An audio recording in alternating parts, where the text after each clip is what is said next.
जिनके जीवन में चेतना का विकास विस्तार नहीं होता, वे अपने अतीत यानी भूतकाल में ही उलझे रहते हैं, जिसे हम प्रेत बाधा कहें तो ज़्यादा बेहतर होगा।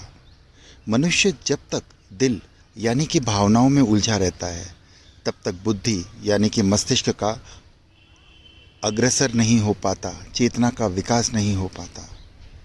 हृदय चक्र यानी भावनाएं, प्यार अक्सर अंधा होता है, और मस्तिष्क यानी बुद्धि, जिसे तीसरा नेत्र भी कहते हैं, ज्ञान से जुड़ा होता है। शरीर के सभी अंगों की तरह सातों चक्र बहुत महत्वपूर्ण होते हैं, परंतु जिस तरह आँखों के बिना पूरा शरीर असहाय होता है, इसी तरह बुद्धि और विवेक के अभाव में मनुष्य अपने पिछले अभ्यास यानी पुरानी यादों में ही अटका रहता है, और अपने जीवन के प्रत्येक क्षेत्र में मनुष्य अंधकार से ही ग्रसित रहता है, यानी गलतियां करता है।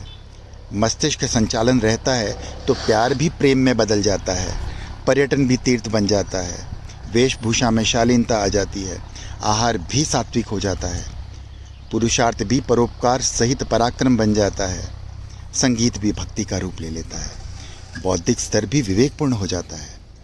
तमसो माँ ज्योतिर्गमय। विद्यालय में भी प्रत्येक विद्यार्थी अगली कक्षा में जाने के लिए लालायित रहता है, पुरुषार्थ करता है।